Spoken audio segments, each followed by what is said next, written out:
good. We'll wrap up there. So just now we can just talk to Daniel. Bring Daniel. We've got you here, so it's a good opportunity to have a chat. So just looking like you, as far as you've been with like match day commentating for, is it 19 years now? Yeah, more than that, 19. So, yeah. I did the old internet commentaries for about a season, and then they put me up onto the TV side. I did that for 17 years, Spurs TV. The last, I think, 6 or 7 years was every away game as well, which is great.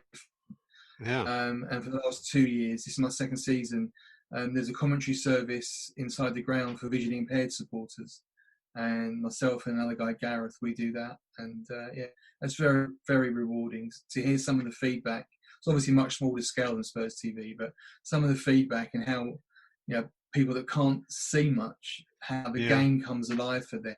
They get the experience of the fans inside the ground, but they wanted to, effectively see the game. And that's what we do for them. And it's good. No, that's pretty interesting, actually. So does that mean, Daniel, that you actually change the way that you commentate for visually impaired people? Yeah. So is it more like a radio commentary, or is it a? Well, yes, it is. In as much as on the TV side, we were just illustrating the pictures and just sort of talking around them. Whereas now we are describing the game, and but it's not only the game; it's small things. What colour boots players have, which players have got gloves on, where we're sitting in the ground, so we can describe left from right. Goalkeepers' kits, all the things that you and I take for granted. Seeing Hugo in a different kit every week.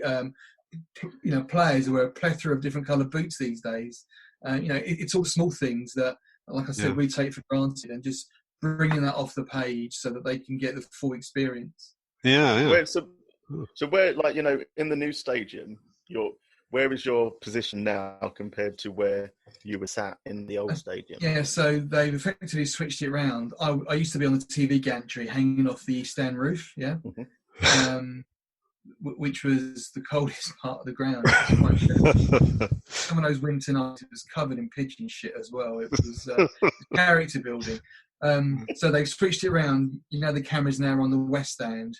And I'm just behind the TV commentators there. So we've got carpet down there. It's nice now.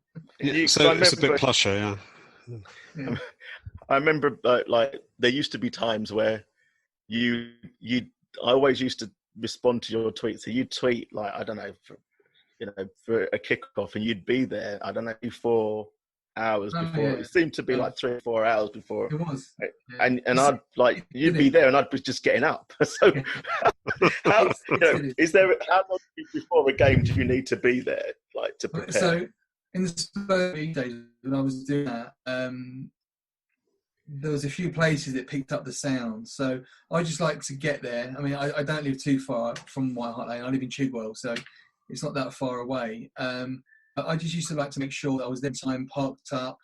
I used to go and check to make sure my position was rigged up properly.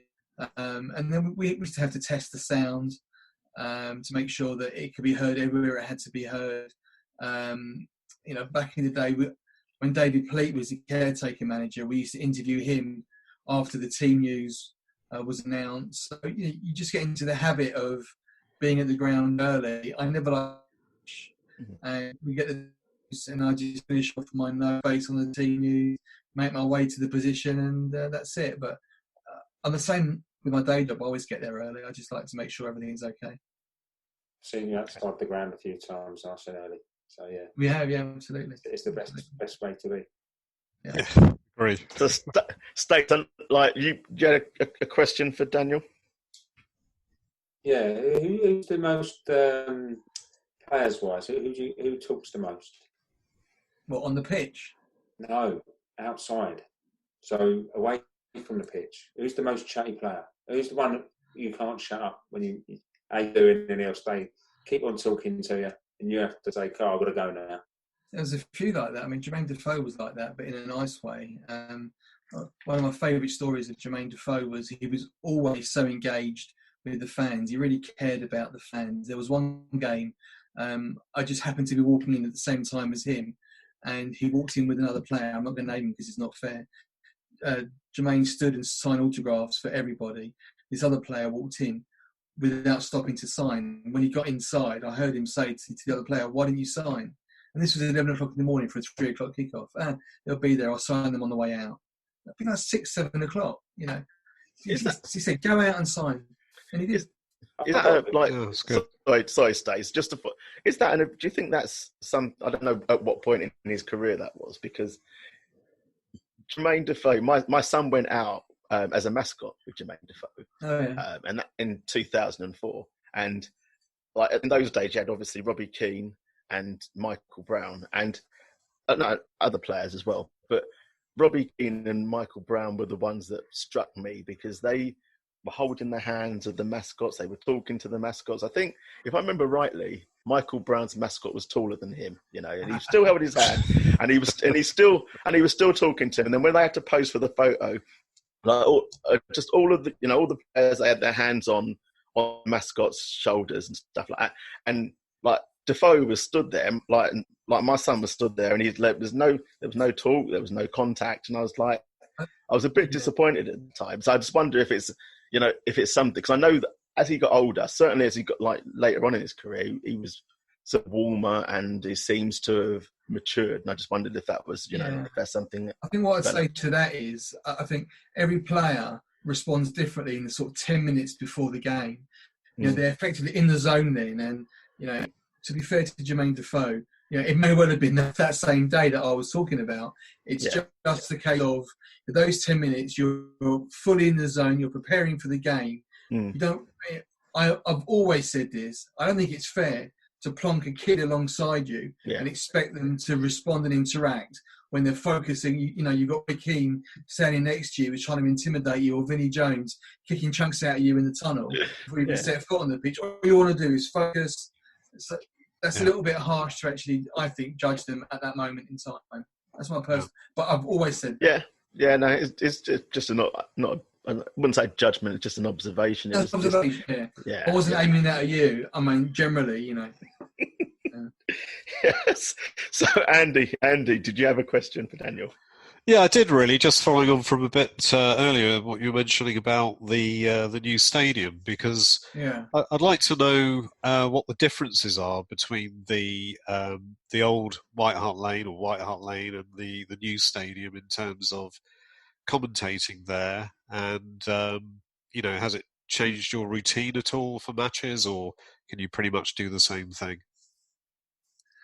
The routine's pretty much the same. Where I park my car, it takes me longer to get back there now, but I'm not complaining because I'm on the other side. But I love that old gantry. The one right in the halfway opposite the tunnel in the east stand. It was unique. There was no other gantry like that, I don't think, in the country. But the facilities that are there in the new stadium now, it's just superb. You speak to the professional commentators on the circuit, the floor managers, the engineers that work at World Cups, at European Championships, at Champions League finals, at Olympic Games, all around the world, in the finest stadia on the world, and they all walk in and say, "Wow, oh my God, look at this! This is just phenomenal." Yeah. I remember the first time that I actually went in before it was built. I was lucky enough to go in on a few occasions, and so I never want to lose that feeling of wow. And we've been a year now, and yes, it becomes home. It also becomes routine. But every now and again, I just take a step back and look at people that are going in for the first time, and that really brings home just how fantastic it really is. It's like the old White Hart Lane, but on steroids. It is a bit, isn't it? Yeah. There is a feel of home still. They went to so much time and effort to make sure there was still some of the old detail of White Hart Lane. like the shelf side bar, and it's the fact the flooring's made from remnants of the old ground, and the little plaques here and there. Yeah, it does feel like home already. And not, if you went to the Emirates, if you went to Southampton's new ground and Leicester's new ground, it took time for it to feel like home for those fans. For us, this has felt like home straight away. Yeah, it does. And there's no other club ground in the country that has been knocked down and rebuilt on the same site. The only comparison is Wembley. I guess it is. Yeah. Arsenal, obviously, because they're like the Wanderers, aren't they? They travel from. Sure. They don't know where they are, do they? Let's face it. Well, I think they're 11th at the moment, but yeah, we know where they are. Right. So, just Daniel, I thought whilst you're here, I don't know if are you still a member of the Tottenham Tribute Trust and still a trustee? That's an incredible organisation. Do you want to tell us about that a bit? Yeah, I've been honoured and lucky to be a trustee of that since it started. So back in 2002, we played DC United. You may remember when Jurgen Klinsmann came back and Hoddle was meant to be playing. He was manager at the time, but was injured against DC United. Gazza came back, and the net proceeds from that game went to set up a charity. It's a registered charity that helps former players of Tottenham Hotspur. We are unique as a club in as much as we are the other that has something like that. And players from yesteryear didn't earn the sort of money the guys today earn, and they have to give. Unfortunately, that they come into financial difficulties later in life. And the Tribute Trust, it's independent of Tottenham Hotspur, but intrinsically linked. We work very closely with the club, and we can relieve some difficulties and some genuine hardship and distress. And it's so rewarding to talk to some of the former heroes of ours. We all know that find themselves struggling later in life. Some of them don't like to be named because they're proud that they don't want people knowing, but other people are quite open about it. We did hip operations for Wynne and one or two others, and that type of thing. There's some people that had difficulties going upstairs, so you can put in a stair lift or change their bathroom so they didn't have to step into a bath. It's like a wet room, that type of thing. Yeah. And it's an incredible organisation, one that I'm really proud to be a trustee of. That sounds fantastic. Yeah. It is, I want to try and get Peter Hain on here as well, who I've met over the years. He's very knowledgeable on Tottenham. So yeah. Funnily enough, I met Peter last week. He had some old programs that he was able to pass my way, and had an interesting chat with him. Okay, fantastic. Right, okay, so we are coming to the end of the show. That's gone quickly. Enjoyed it. It has gone really quick. Thanks, Daniel. Thanks for being part of it. Thank you for having me. We obviously we always try and wrap up with a look forward. So we've got Sheffield United, I believe, coming up this week on Thursday. I struggle with the. I think I totally forgot this game actually, because when we were last broadcasting, I think I mentioned we were playing West Ham, and then we didn't have another game, and I think I mentioned Everton, and I totally forgot that there was even a game intervening. So, anyway, we're playing Sheffield United. What are your thoughts? We will start with you, Stacey. I'm going to go for a very comfortable 3-0 win.